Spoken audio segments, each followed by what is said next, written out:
Joining us now is OjyOkpe with stories trending around the world. Hello, Junix. Good morning, Dr. Abati. How are you this morning? Happy International Women's Day in advance. In advance. I was thinking, tomorrow. is it today? Did I miss it? It's tomorrow. But I know what today is. It's Friday. Yes. That one I am sure of.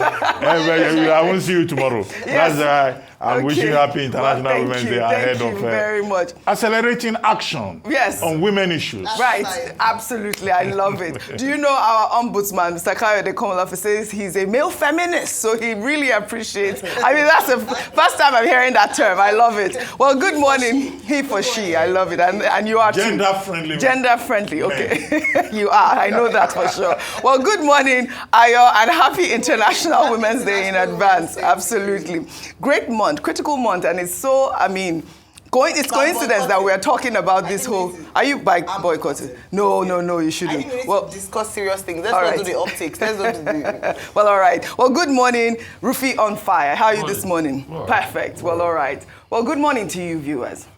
Let's begin what's trending with reactions trailing the suspension of Senator Natasha Akpoti-Uduaghan, lawmaker representing Kogi Central, despite an order of the Federal High Court restraining the Senate from proceeding with a purported investigation against Senator Akpoti-Uduaghan. The Senate Committee on Ethics, Code of Conduct, and Public Relations moved to suspend Akpoti-Uduaghan for 6 months over alleged violation of the Red Chamber's rules. Prayer 1. Yes. That the Senate do suspend Senator Natasha Akpoti-Uduaghan for 6 months for a total violation of the Senate Standing Rules 2023 as amended for bringing the presiding officer and the entire Nigerian Senate in general to a public opprobrium. Those in support of prayer 1 say aye. Aye. Those against say nay. I'd put the question. Those in support of prayer 1 say aye. Aye. Those against say nay. The ayes have it. Senator Akpabio, Senate President Godswill Akpabio there being the judge and jury in his own case. I mean, we know that the Senate has asked her to apologize, or they're saying that they might lift the suspension if she apologizes, which is very debatable at this point. I mean, the conversation is huge. But let me read some of the moves by the panel.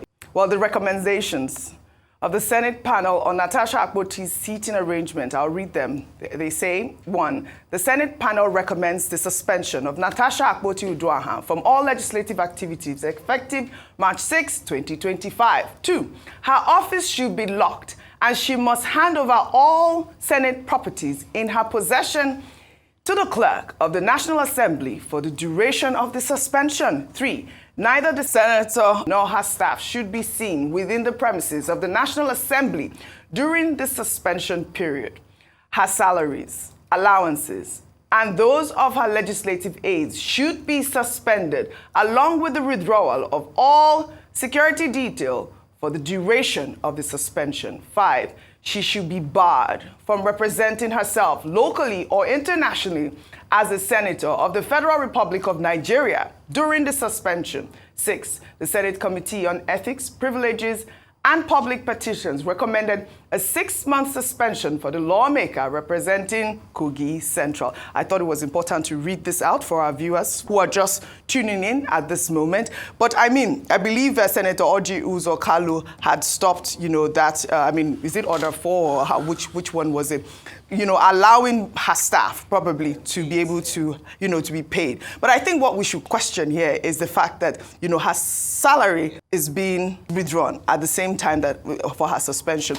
Many have argued that, other senators that were suspended still received their salaries. So, that's one of the biggest questions that we should ask here at this moment. But let me take a reaction to this story. This is from Shehu Sani, who wrote, "When I publicly disclosed the salaries and allowances of the senators, it nearly earned me a 6-month suspension. If not for divine intervention of Saraki and Ekore Mado's immediate rescue, just know that if you are there and you blow whistle too loudly, you will be on your own. No senator will bring him head or neck to support you." And that is what played out yesterday because it appeared that Natasha was on her own. Well, following her suspension, the Kogi Central lawmaker was escorted out of the chambers by the sergeant-at-arms. But before she left, she declared that this injustice will not be sustained. This injustice will not be sustained. The pursuit for justice.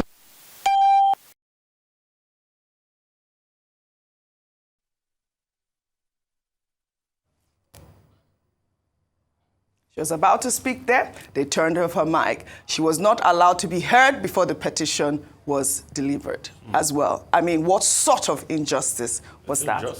Let me take OjyOkpe's tweet. She wrote, I hope those senators in the chamber of the Nigerian Senate today and the ones who conveniently disappeared all heard the last word of their inspiringly bold and unbowed colleague, Senator Natasha Akpoti-Uduaghan. She courageously said, as she left the chamber today, this injustice shall not be sustained. The wise among them will be haunted by this until her words surely come to pass. The unwise among them will not even understand what she said. For all of us that care about our democratic process and principle, we're glad that she said what she said, a woman like Senator Natasha Akpoti-Uduaghan. And that really is how I want to start this conversation about what appeared to be injustice at the floor of the Senate yesterday. Rufy. Okay. I want to talk facts this morning, a lot of facts. So I'll throw them around. Number one, injustice. It appears it's a matter of fact. How is it a matter of fact?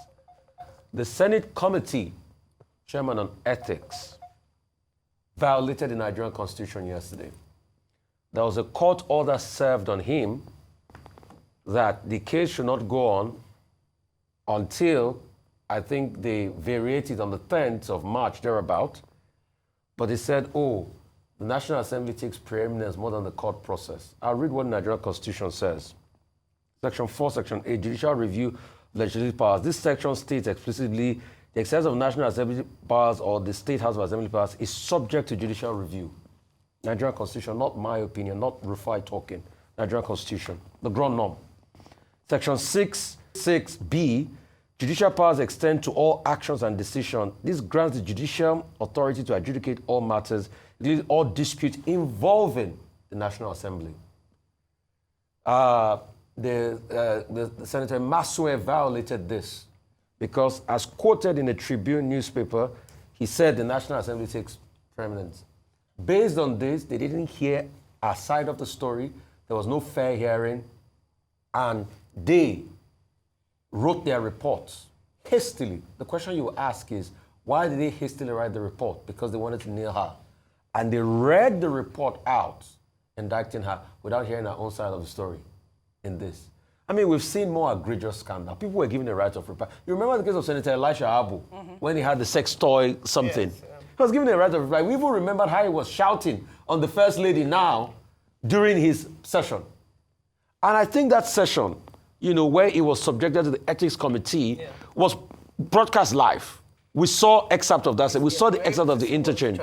So Senator Natasha Akpoti also asked that this section should be broadcasted live, but no, they said no. They will not put it live. Secondly, is the case of harassment, sexual harassment. Finally, they've put that one. We'll see if they're going to investigate it. So everything looks like a witch hunt. And it is obvious and it is clear as regards that. So these are facts. People can controvert them if they want. Well, before I come to you, Ayo, the First Lady of Nigeria has broken her silence on the feud between Senate President Godswill Akpabio and Natasha Akpoti-Uduaghan over the sexual harassment allegations. While speaking to journalists ahead of International Women's Day, the First Lady said the Senate chamber should be a place of honor, not controversy, and urged Nigerian women to assert themselves in leadership positions by shutting down any form of sexual harassment. I believe that Senate is doing what is needful. because that's what it is. It's an inside place, and it's a matured chambers. We shouldn't be hearing things like that. It's a matured chamber, and it should be treated with respect. It's an honor for you to be in that place alone. I was there for 12 years, even in my younger days, and I'm still trying to look young, you know. But people compliment you all the time. Only that, just put your place in yourself. Women, raise yourself high. Don't be in a position that men will be talking to you. You can always shut them down before they start. So all the very best. Keep doing your best. Happy International Women's Day. Happy International Women's Day to Senator Remi Tinubu, First Lady of Nigeria. So many takeaways from her comments there, one of which, you know, she said that the Senate House is what? What did she say again? For mature people, and it's supposed to be for mature minds. And the second, which we'll discuss after I take some tweets, is the fact that she said, you know, you'd have to find ways to shut men down before they sexually harass you. I mean, that's a comment from First Lady of Nigeria. Let me take Renu Oduwala's tweet. She wrote, 9 years ago, she was also disrupting and creating controversy in the Nigerian Senate. She pulled up an old video. Let's take a look at that video. Distinguished colleagues, order. Why I'm taking order.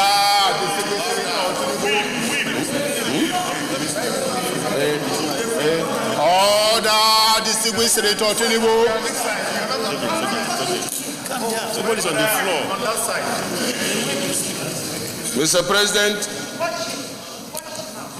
Mr. President, distinguished colleagues, why I'm taking us through this thing is because the nation is watching us. All right, we said nations. I mean, there you have it. I mean, we are not at all encouraging, you know, the sort of disruptiveness on the show. We have talked about decorum and how important it is for the senators to show decorum when they are on the floor of the Senate. And that really is the main point. I mean, what is good for the goose is good for the gander. I'd like a comment from you because I'd like to also touch more on the issues that were raised about sexual harassment. Thank you. So when this matter started, one of the people that some Nigerians had called on to speak up was the First Lady, Senator Remi Tinubu. One, because of her position as the First Lady of the nation and a woman who has positioned herself as a women's rights gender advocate.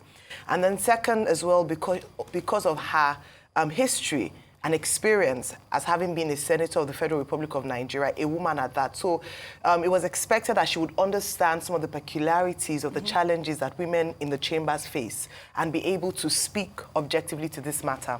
Unfortunately, I'm not sure if people would feel if some people might not feel disappointed by some of the comments made by her, with due respect. And I say this because, more than ever, she understands how tensions can get high and how, as a woman in a place where you're in the minority, you feel the need to speak up for your rights. We saw, thank God that the internet never forgets, and we saw that video. In fact, remember how that debacle between her and Senator Dino Melaye went on for so long that Dino Melaye came to Lagos on body loan and said he was in front of her house, let her do her worst. And a lot of Nigerians spoke up for her and spoke up for the injustice at this point. And she herself didn't need a lot of voices. Look at when they were shouting, order, order, she asserted herself. Yes. Thankfully for her, no one invited her to come before an ethics committee to defend her actions in the chambers. I wonder what the difference between that time and now is. One, was it a question of the leadership at the time? The fact that the leader was able to understand her stance and wasn't the leader in the direct eye of the storm, so he was able to be objective in this matter. Because that's the conversation we're also having, and I'm glad you said that, a judge and a jury in his own matter. Senator Akpabio is a principal actor in this situation.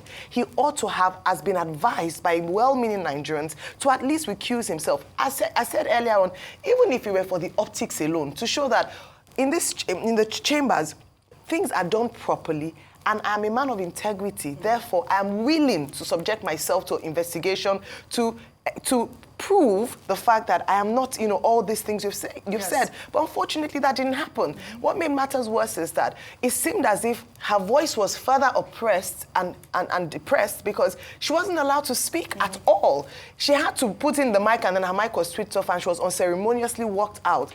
it doesn't Ceremonious. speak well at all for Nigeria or for women. And I said it earlier, 4 down to 3. Yes. I hope the other 3 female senators will survive in the House where it has become a gentleman's club. That's so what it appears. it's very It sad to appears. hear this. Very, very sad. And I just wanted also, because yesterday we discussed the topic of sexual harassment and the definition of sexual harassment, and I got some responses. I'd like to read that before I come to you. And this is a response I got from Instagram, and this person wrote, "Hello, good morning, OG. On your show this morning, What's Trending, after defining the term sexual harassment, you went ahead to say that if a lady dresses in a transparent or body-bearing clothing, that it does not concern the men. That if he looks at her somehow, it can amount to sexual harassment. How quickly did you forget that sexual harassment is not peculiar to one gender? The man can also be sexually harassed by a woman. Remember that men are moved by what they see. If a woman dresses as to invite a man to look at her, she's sexually harassing the men.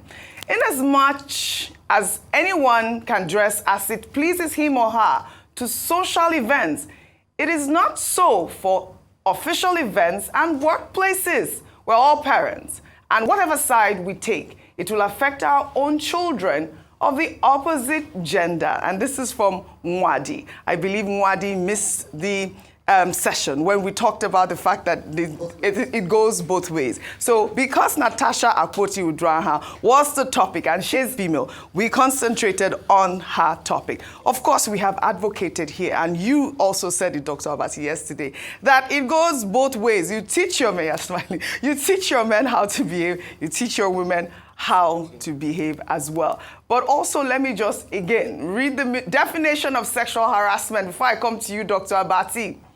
Sexual harassment is unwelcome sexual behavior that makes someone feel uncomfortable or humiliated. It can include physical, verbal, or visual actions. Sexual harassment is a form of sexual violence, which includes any sexual activity. This is a separate definition from which I read yesterday, and I wanted to make sure that we have that as well. Dr. Abati, over to you. Okay.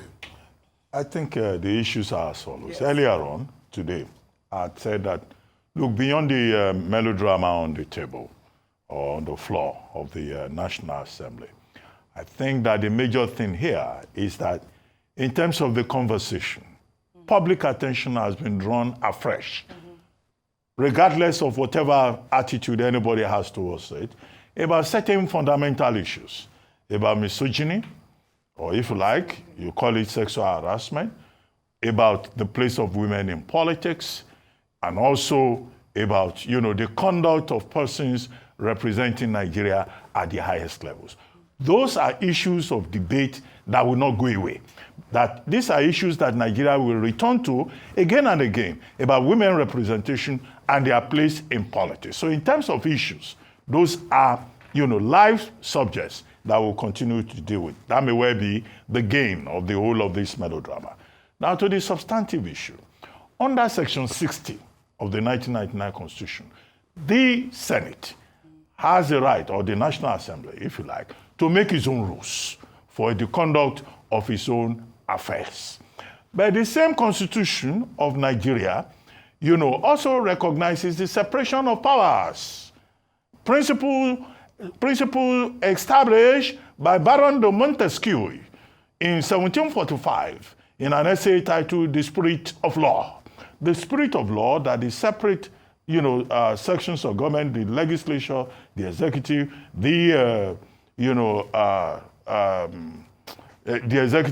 the legislature, and the judiciary.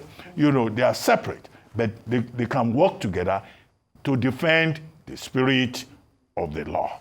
Without being pedantic, quickly, if Mrs. Akpoti-Uduaghan feels that she has been served badly, there is injustice, she still has the right, under the constitutions of Nigeria, to seek redress where her rights may have been violated. And that's why she has already even filed a case dealing with fundamental human rights enforcement. Because even when you say there is separation of powers, you cannot abuse the rights of an individual. The court can inquire into that. But the precedent is that even the judiciary cannot dictate to the legislature. And, that's the principle under those 3 sections. However, the court knows what to do. We're told that Justice Iguatu's court is going to sit today. If there's been any violation of the law on the part of the Senate insisting on its own rules and its rights under Section 60, the court can charge them for contempt, can charge the chairman of that committee for contempt.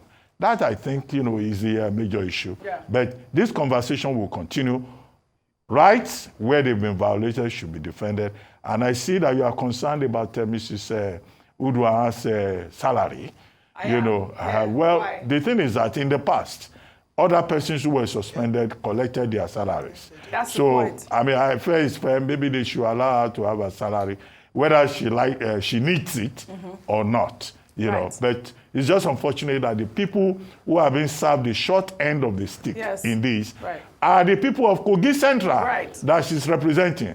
Because for as long as she's on suspension, nobody will be there to defend their interests from Kogi Central. Absolutely. In terms of Senator Remi Tinubu's comments, where she talked about trying to prevent sexual harassment before it happens, and, to go back to that comment from that Instagram user who talked about the fact that, when I said, if you go out and your skin is showing or your dress, it's the man's fault, it's also the woman's fault.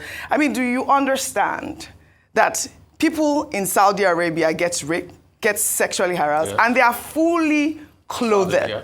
So it really doesn't have anything to do with what you're wearing. Like, this is what the point I'm trying to establish. It really doesn't have anything to do with how you appear. It has to do with what the person does to you. And that's really the point. Whether it's a man or a woman, because I've seen women who sexually harass men, because it's such an important... Sexual harassment is in the mind. Yes. And please, it's not about what the person wears. Yes, yeah. There are beautiful looking women. Right. That, goodness me, in the mind of some men, they've sexually harassed. Yes. They use the image of those women for their personal sexual activities, which is a wrong one. I don't want to masturbate on this topic too much. Yeah. No, give us empirical facts. So, with due respect, Dr. Abati, I will give you empirical facts. Yes. There are men that take pictures of beautiful looking women and use to commit acts of, personal, sexual sensationalizing of their organs and their fantasy and their organs. The woman does not even need to wear anything sometimes. And that's why we need to condemn it. It's in the mind of the person. Right. So when the person now exhibits it by making attempts, then we need to condemn it. It's not about what the woman wears in the first place. Absolutely. Thank you for saying that. It's not about what the woman wears. But we here are encouraging our daughters to dress perfectly. Better. We're not saying that you should go out wearing, don't free the nipple. Yeah, don't do that. We always encourage decent dressing on Arise News. Well, speaking about sexual harassment and all of that, former NFF President Amaju Melvin Pinnick has debunked a viral video showing a man who looks just like him dancing inappropriately with a woman, saying the man is not him, and that is an attempt to discredit him ahead of the CAF elections. The clip, which has now gone viral, according to digital forensics experts, is AI generated. Let's take a look before we come back for a discussion. This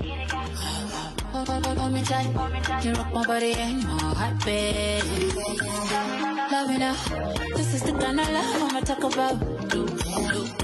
Digital, but I see play like a funky. I got one life, I wanna live to the fullest. With you by my side, oh I don't hear any bullets.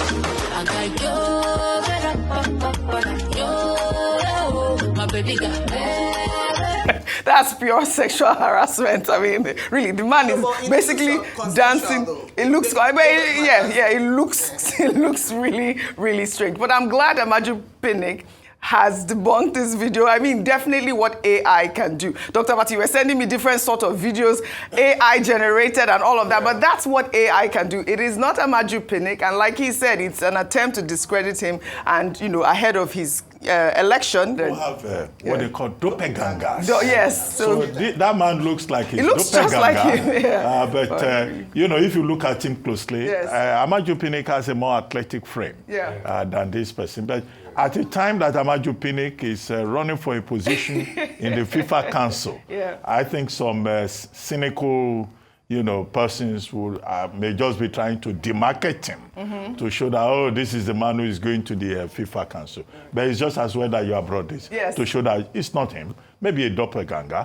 But you know, Amaju Pinnick, I mean... Right, it couldn't be him. I mean, he's the salacious dance steps. I'm not sure about that. It looks... No, I'm saying that was a salacious dance step. Well, all right.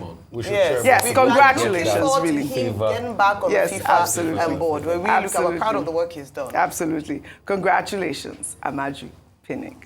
Well, we'll take this story now. The Federal Competition and Consumer Protection Commission on Wednesday filed charges against MultiChoice Nigeria, alleging multiple violations of consumer protection laws and imposing a price hike without adequately informing the consumers. Some of the key allegations include unfair subscription practices and the implementation of unfair billing systems and subscription models that is of a disadvantage to consumers. The FCCPC is pursuing legal action which could lead to significant penalties or restrictions on MultiChoice's operation in Nigeria. Dr. Bati, 30 seconds really quickly on the story. I wanted to highlight this because it affects all talk about the users. The need for consumer protection in Nigeria. And the FCCPC was established to protect the consumer.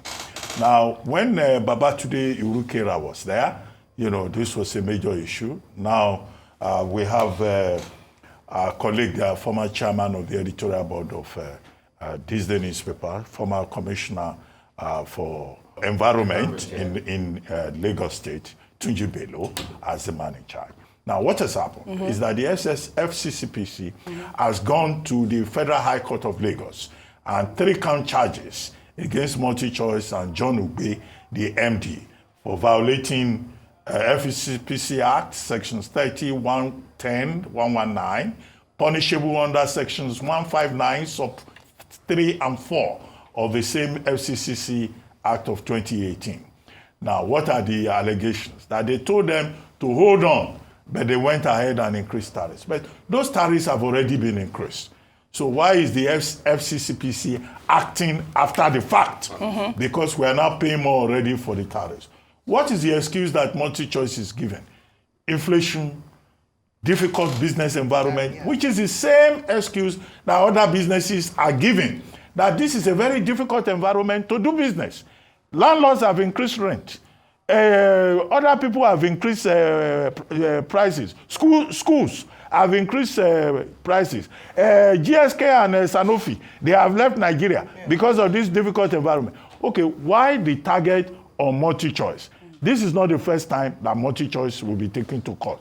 They are also doing business in this environment. Finally, I recall Babatunde Urukera again.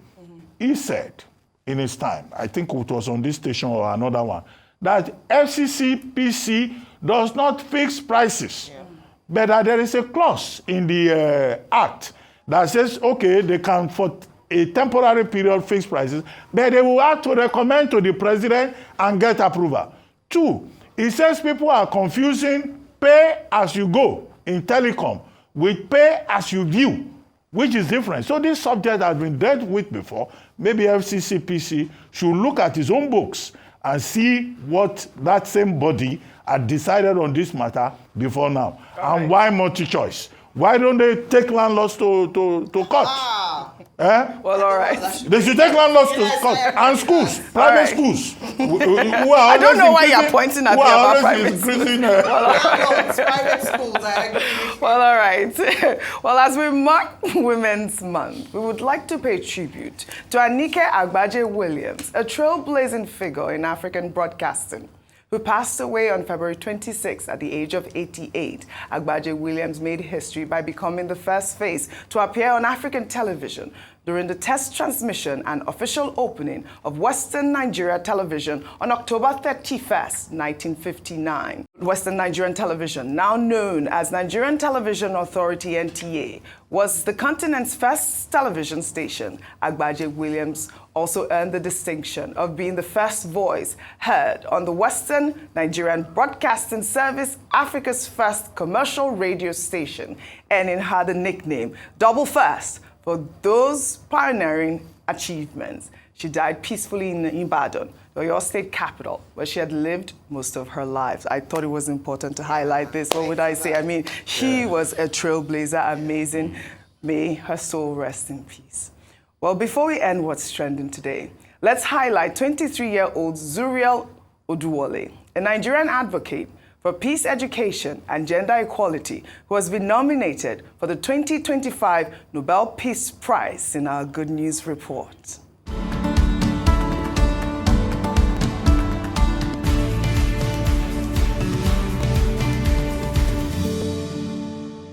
Through compassion, making peace, helping our neighbors, volunteering our time. We all know what is right. And that's why we must raise our hands until someone asks us what. We must, you must, if you believe, and if we youth ever want to truly change this world definitively. Amazing, really. I've been trying to highlight Zuriel. Congratulations, our Nobel Peace Prize, and it comes perfectly during Women's Month, and we cannot wait for her to earn her prize. Bring it home. Well, I'd love to thank you all for your great analysis, as always, on What's Trending. You all have a great weekend. Well, that's all I have for you guys on What's Trending today. I'll see you all next week.